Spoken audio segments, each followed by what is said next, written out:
So I'm sorry, I have the advantage of being able to smile and be seen. But look at you. Just good to see all of you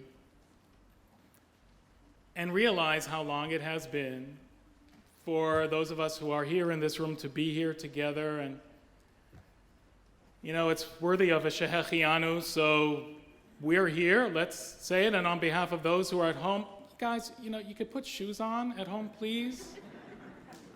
I'm not going to bug you here, but we're all here together. You're with us. Your presence is felt. You are part of us. So, Shechianu Baruch Atah Adonai Eloheinu Melech Haolam Shechianu V'Kimanu V'Gianu Lazman Hazeh.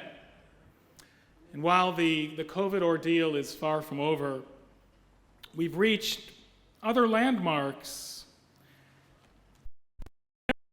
Our 100th anniversary last Rosh Hashanah here together. So, yes, it's the 101st, but that's worth celebrating, this landmark, this great moment.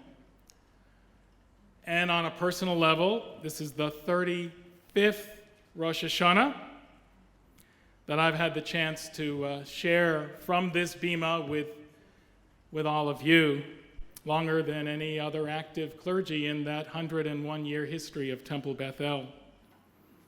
It has been a blessing and an honor to be fulfilling those obligations as long as I've been able to, and we've shared it. There's another landmark anniversary that we are commemorating this week. 20 Rosh Hashanahs ago, I spoke to you from here just a week after the 9/11 attacks. Ground Zero was still smoldering, and we were grieving. It actually was the end of Shiva. It was that day, the end of Shiva, and the emotion in this room was as palpable as I have ever felt it. On that Rosh Hashanah 20 years ago, I couldn't imagine that 20 years later, I'd be up here feeling that our future is even more fraught now than it was then. Then we were grieving for 3,000 souls. Today we are grieving for the loss of around 650,000 Americans and about 5 million around the world.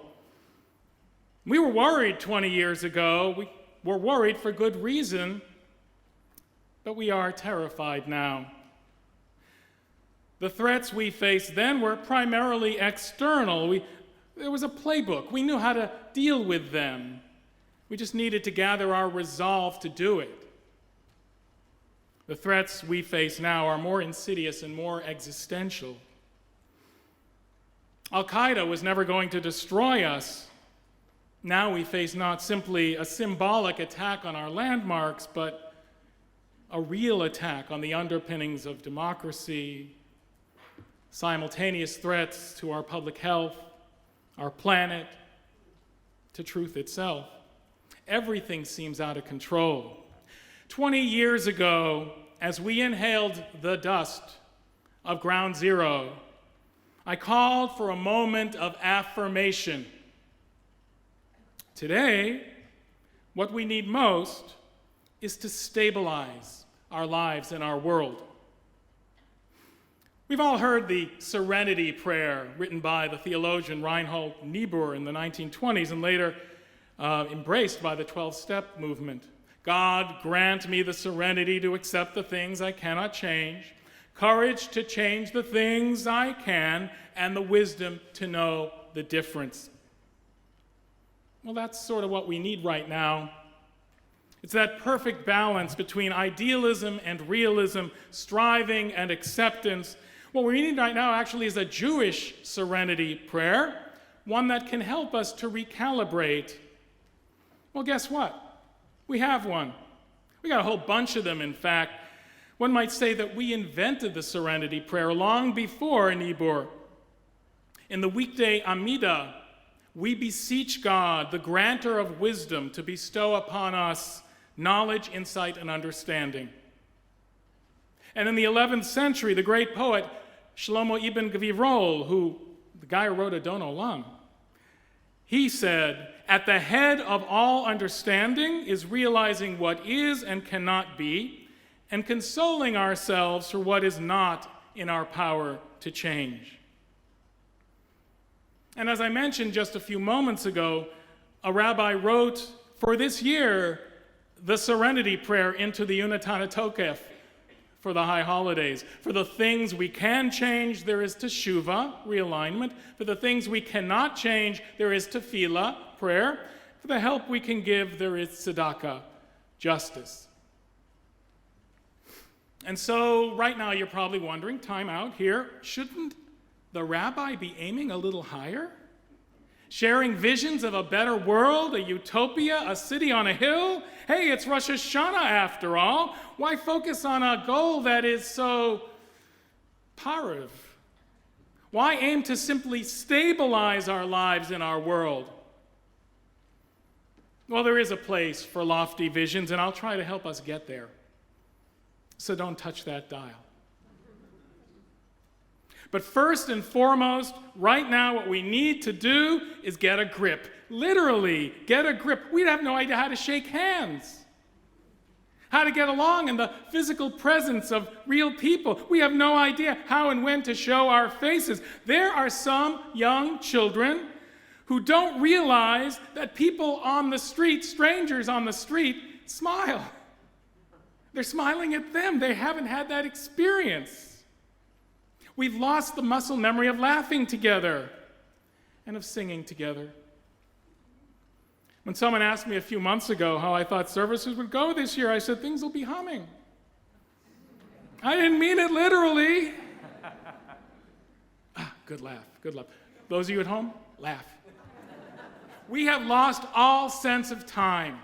People and places near and dear to us look totally different from when we saw them a year and a half ago. I visited my hometown, Brookline, Mass, a few weeks ago. I felt like Marty McFly. Wait, isn't that restaurant over there? The movie theater? And our isolation has bred impatience, anger, madness even. Right now, we're dealing with 6 degrees of crazy. On the highway, 80 is the new 55. I don't know if you've noticed this. In the air, the FAA says that it received about 3,200 reports of unruly passenger behavior in the first half of this year, with or without duct tape. People are crazy everywhere. 1 if by highway, 2 if by air, 3 if by the register at Walmart. So we got to get a grip. Then we can dream again. And there's a lot at stake. 60 years ago, the most important trial of the past century was not O.J.'s.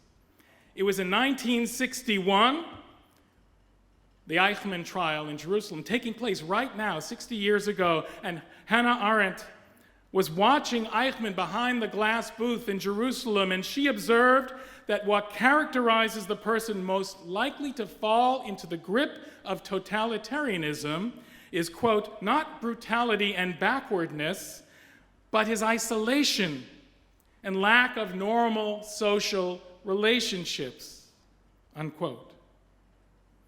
This past year and a half of isolations has placed us at a perilous tipping point between reality and mass psychosis. We gotta get a grip. And coming together, whether in person or virtually, needs to bring out in us that which is most human. C.S. Lewis wrote after the war in the late 1940s during the paranoia, the nuclear paranoia of that time, if we are all going to be destroyed by an atomic bomb, let that bomb, when it comes, find us doing sensible and human things, praying, working, teaching, reading, listening to music, bathing the children, playing tennis, chatting to friends over a pint and a game of darts, not huddled together like frightened sheep and thinking about bombs. We've got to learn how to be human again, and then we can set our sights on the stars. Mara and I were able to escape to Cape Cod this summer for a few days. Finally, during that window when we thought everything was going to be great, chance to get away. Everyone was bursting out the door. It was awkward at first to dine indoors, to be back at the old places. And understaffed restaurants and hotels were scrambling to meet pent-up demand. Cape Cod was completely overrun by desperate, crazy tourists, brimming with frustration. There was one farm-to-table restaurant, you may have read about it, that had to shut down for a day of kindness because customers were making the employees cry. So we check into our B&B, and the annoyances begin to add up. For one thing, there is no second B. There's a bed, but due to COVID restrictions and staff shortages, no breakfast. There's Cumberland Farms down the street. Good coffee, I like it, but deep breaths. Then I'm informed by the innkeeper that there is no HW either, hot water. And so I rationalize. It's 90 degrees. Who needs hot water anyway? Hot water is overrated. So I take a cold shower. I've never taken a cold shower intentionally before, though I've taken a number of them metaphorically. And what is a cold shower, metaphorically speaking? I Googled it, so you don't have to. Taking a cold shower is a metaphor for, quote, dealing with discomfort in the service of a valued life. 2 parts. Dealing with discomfort. This year has given us discomfort by the bushel, but in the service of a valued life. Let's keep our eyes on that prize. Perfect. So I had my literal and metaphoric cold shower, while the couple from New Jersey left the hotel in a huff, screaming that they are never coming back again. And they probably wasted the better part of the day looking for another place while we went to the beach where there was plenty of warm water. The couple from New Jersey, and nothing against New Jersey, it could just as well have been some other place, like Greenwich. Whatever. They took out their frustration on the hapless hotel manager, a really nice guy who was just overwhelmed, when what they really wanted to do was scream at the manager of managers, the manager of life, which is what we are doing here today. So here's our chance. Rosh Hashanah gives us the opportunity to get it out of our system. Let me be your mouthpiece, your shofar. Dear God, please fix the showers on Cape Cod. Why did you do that to me? Why did I have to take a cold shower? And why did my Amazon package arrive 4 days late? How could you do that, God? And why are none of the restaurants on Cape Cod open on Mondays? Why, God? Let it out. Let it out. It's been 1.5 years. And while we're at it, why, God? And why are the New York subways filling up with water while half of California is on fire? Who by fire and who by flood? You didn't have to take that prayer literally. It's a metaphor. And why are there 83 million refugees in the world right now? And why did you give us the Delta variant, God? And what's with the Greek letters anyway? What, are we naming diseases after a fraternity?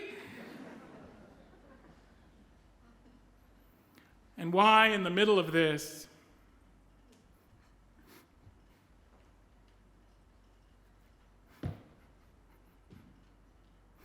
Did my mother-in-law have to die?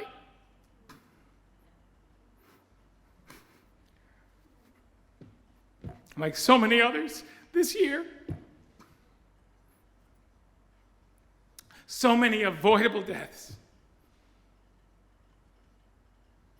Innocent people let down by those empowered to protect life. Why? And my little dog, too. Why did my sweet 17-year-old Chloe have to die this summer? Right before my eyes. She never harmed a soul. She was pure love. And you let her die. And I let her die. Time for another cold shower. So there I was, freshly showered and at the beach. Harwichport has become our real happy place. I sat close to the water to be comforted, like Anna Senesh in Caesarea. While everything else is becoming unhinged, she wrote, "These things never change. The sand and the sea, the rush of the waters, and the sky's glitter." Then I reflected that even the idea of an unchanging sea is an illusion. With Greenland melting enough ice in a single day this summer to cover all of Florida with 2 inches of water. And then I thought maybe that's not so bad.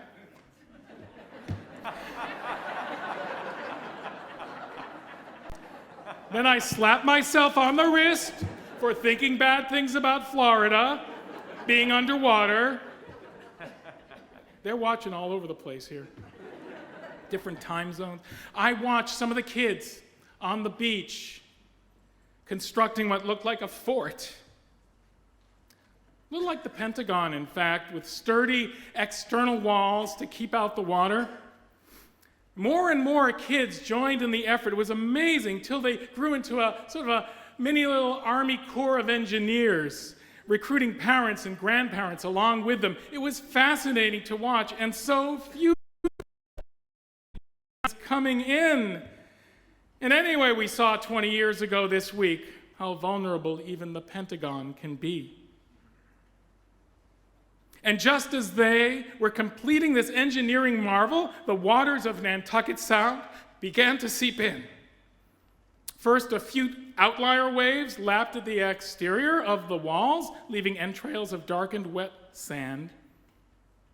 And then gradually, there was water in the middle. And the panicked kids appeared with pails, and they began to scoop up the water frantically and toss it out. Sort of like little sorcerer's apprentices. Dun, dun, dun, dun, dun, dun, dun, dun, dun, dun, dun, dun, dun. They came back for more water until a big wave crashed in, and this engineering marvel seemed doomed to collapse. Like so many grand designs have collapsed this year. Like the packed grandstands on Mount Meron in Israel last Lag BaOmer, which killed 45. Or the high-rise in Surfside, Florida, where 100 lost their lives. Like our futile, misguided attempts at nation building in parts of the world not primed for democracy. In Vietnam, Iraq, and now Afghanistan, fool me once, shame on you. Fool me twice, shame on me. Fool me 3 times, shame on us. Grand designs crashing down, and it all seemed to be collapsing around these little kids at the beach. I felt so badly for them and for all of us. I've never grieved before for a stupid sandcastle, and I began to cry. You know, we've all had those moments this year when it all suddenly came to a head. It wells inside and bursts out. And it just started to pour out of me while these Mickey Mouse sorcerer's apprentices kept on doing their thing. And then something amazing happened. I looked up again, and the kids had given up trying to get rid of the water, realizing the futility of that goal, and in a blink they reversed course entirely. It wasn't futile at all. Disaster was not inevitable. The walls did not have to come tumbling down.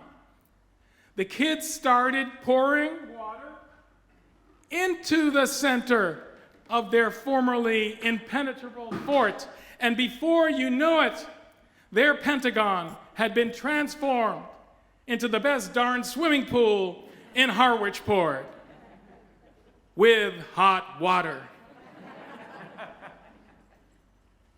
At a time when we're trying to pick up the pieces of our lives, these kids taught me that it's not so important what you build as long as you continue to build, to strive, to never accept defeat. When the tide comes in, you gotta keep digging. And what's true for our physical and social infrastructure, as we're seeing now in Congress, is also true for our spiritual and moral infrastructure. We need to dream. We need to dream big, to dream new dreams. We are desperate to dream. But first, we got to get a grip. And then, by all means, we got to dream. Told you I'd get there. This summer, Major League Baseball built a ballpark in a cornfield in Iowa, a field of dreams. And the Yanks and White Sox played what was the most watched regular season game on any network since 2005. That's how much we want to dream again. We are willing to watch a complete baseball game. In a year like this one, where we've seen the lowest of the low, overflowing emergency rooms, New Orleans looking like a monsoon-struck Calcutta, Lake Tahoe like a barbecue pit, and the walls of the Capitol like the sides of a toilet bowl. We need to lift our eyes and see the twinkling headlights of the cars headed to this field, and recall that this field, this game, it's a part of our past, Ray. It reminds us all that once was good and could be again. Got to work on my James Earl Jones. Jews have a special way to dream, and at a time like this, it's instructive. Our dreams are bold and often audacious, but they must be anchored in reality. We invented the idea of the Messiah, but the rabbis, whenever given the choice, always took the pragmatic view. If you are planting a tree and the Messiah comes to the gates of your city, the Midrash says, finish planting the tree, and then go out and greet the Messiah. Finish turning that castle into a swimming pool. Get your fingers dirty. Plant that tree. Tend to that garden. Before the field of dreams could be built, the first cryptic instruction to Ray Kinsella was, ease his pain. Fix the world as it is. Care about real suffering, here and now, the mess we've created, and then dream again of how to forge a better world. First, get a grip, and then grasp the vision. Without dreams, our lives are meaningless. Without dreams, we are nothing. Cervantes wrote in Don Quixote, too much sanity may be madness. And maddest of all, to see life only as it is, and not as it should be. If ever a quote encapsulated the message of Rosh Hashanah, that one is it. But when dreams are allowed to lose touch with reality, we know what happens next. Heaven's Gate, Jonestown, January 6th. Indian journalist Akash Kapoor writes in the new book, Better to Have Gone, utopia's finest hour is the very beginning, when the dream remains unsullied. Reviewer Amy Waldman adds, from the heights of a vision, there is nowhere to go but down. We've learned all too often that the day after we proclaim mission accomplished, that's precisely when the mission unravels and utopia begins to turn sour. The rabbis said there are two Jerusalems, Jerusalem on high and the earthly Jerusalem, Yerushalayim shel Mala, Yerushalayim shel Mata.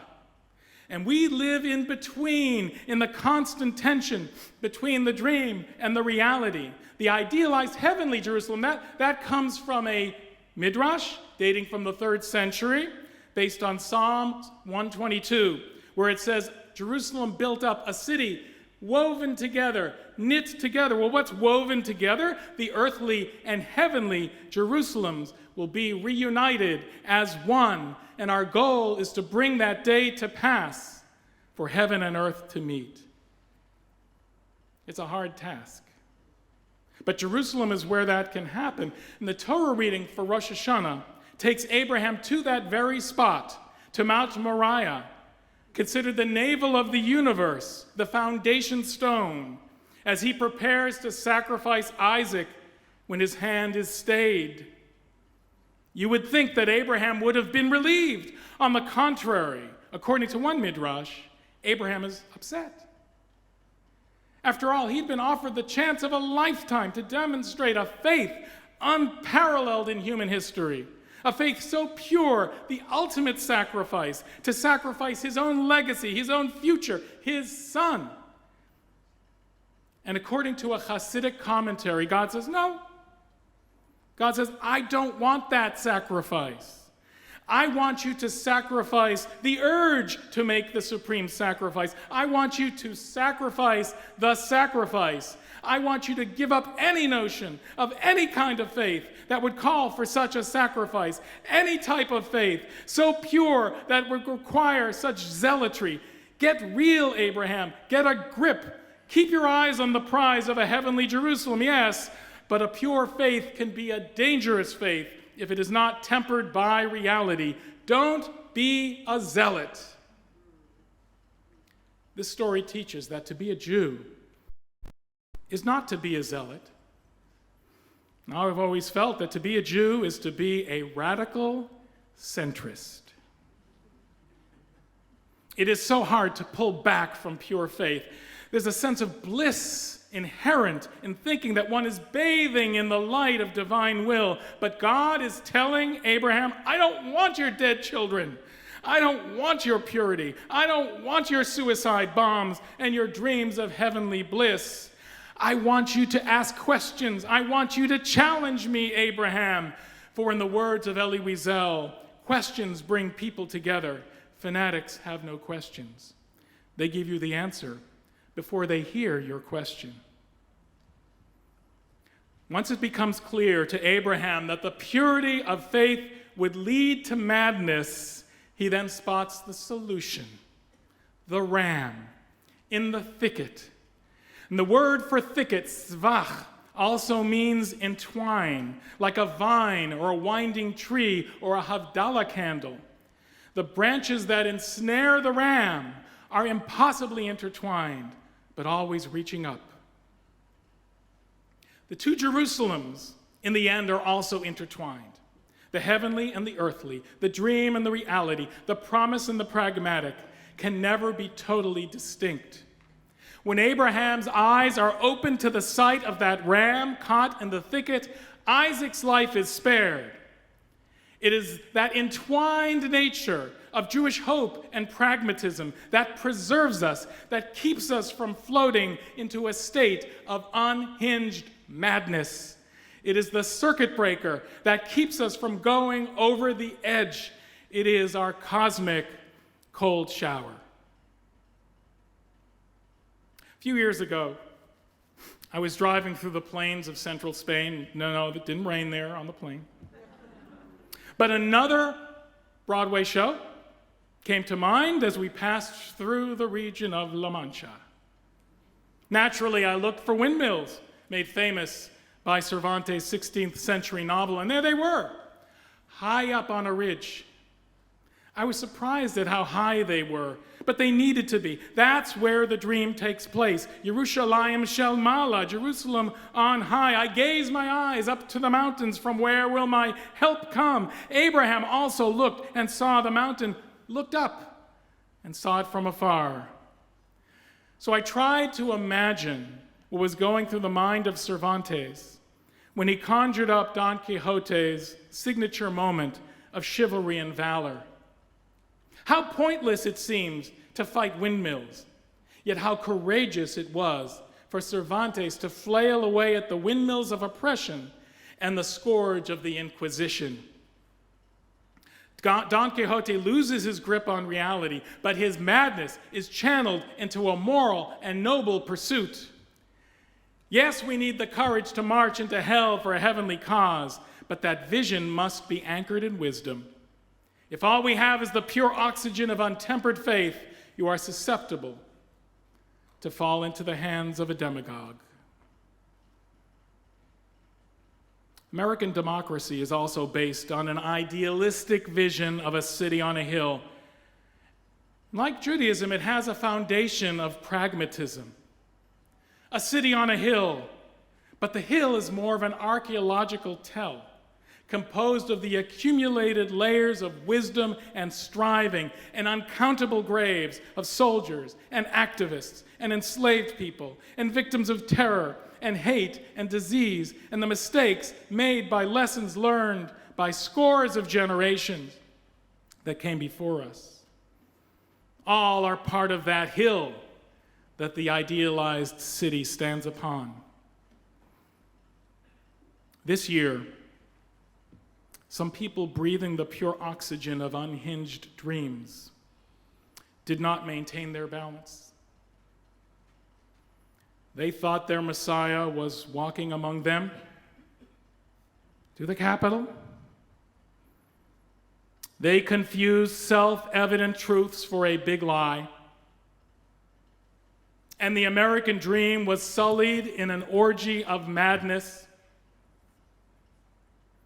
But no crazy Q shaman can bring about that heavenly Jerusalem. No soiling of our most sacred precinct with Confederate flags can forge our field of dreams. No lies and conspiracies, no microchips in the needles, no injected bleach or horse dewormer.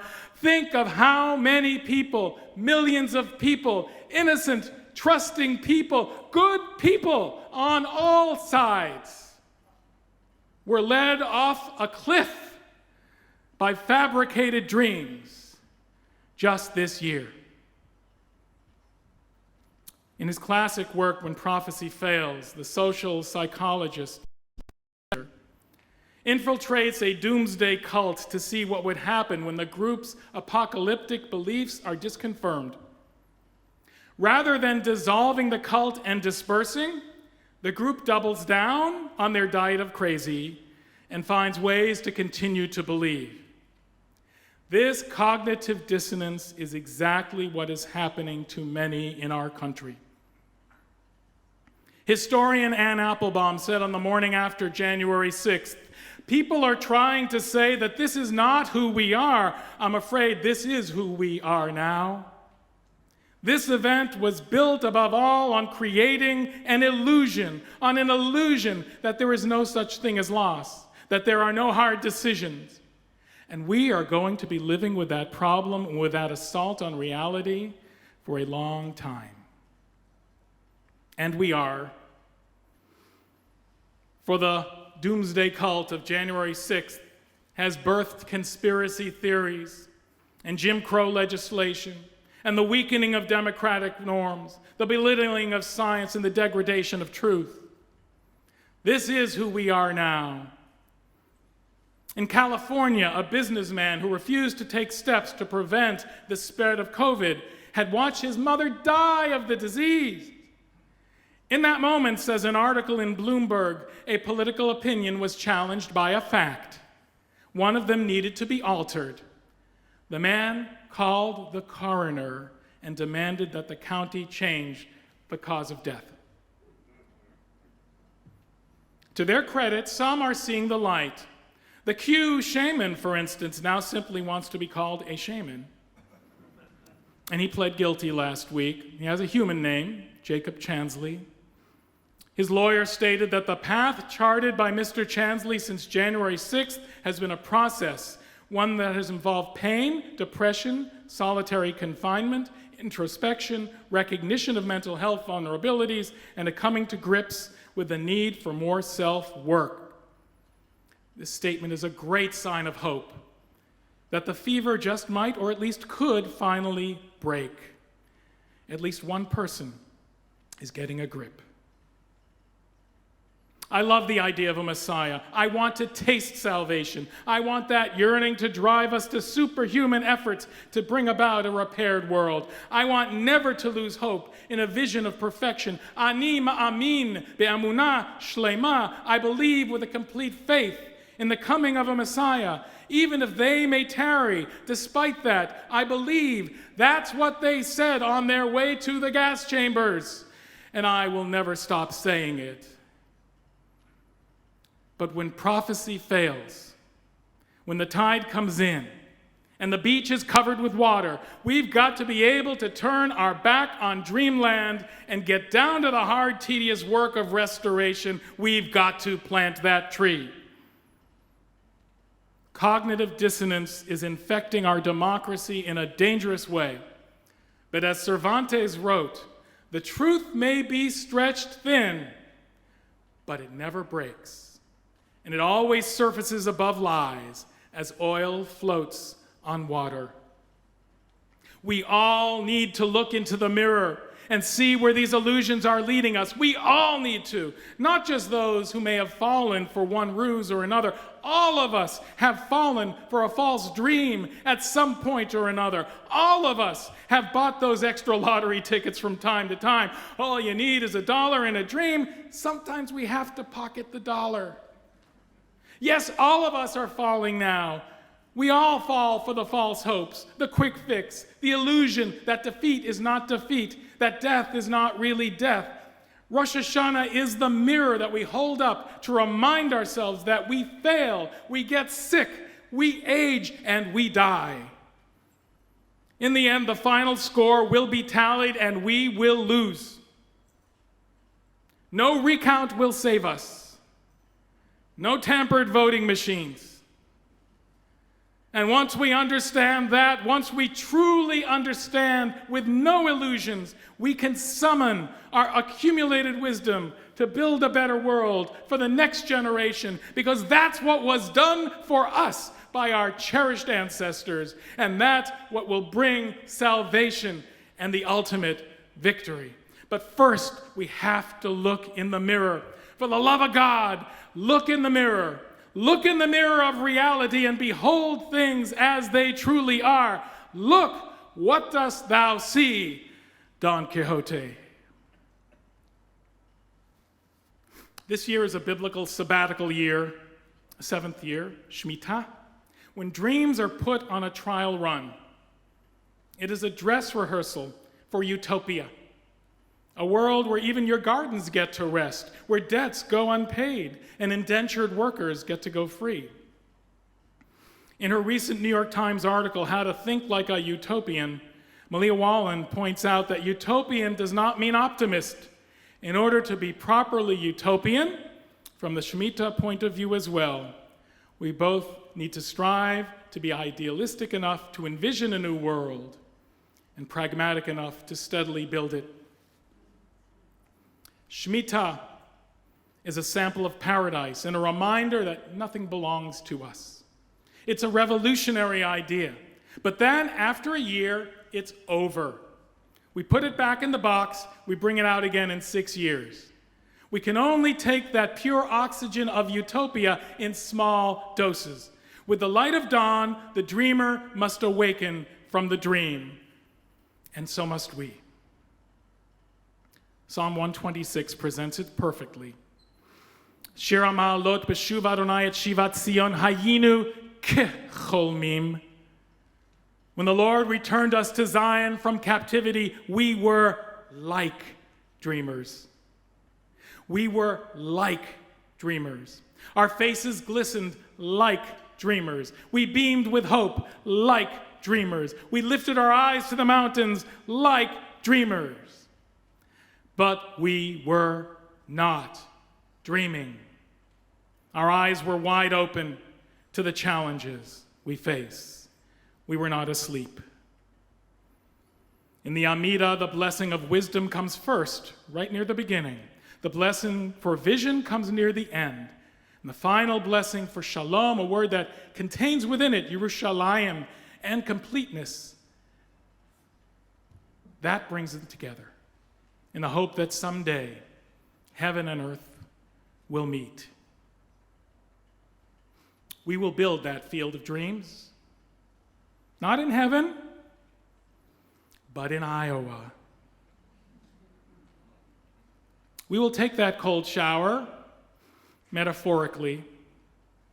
We'll get a grip once again, roll up our sleeves, and start building those Castilian castles in the sand.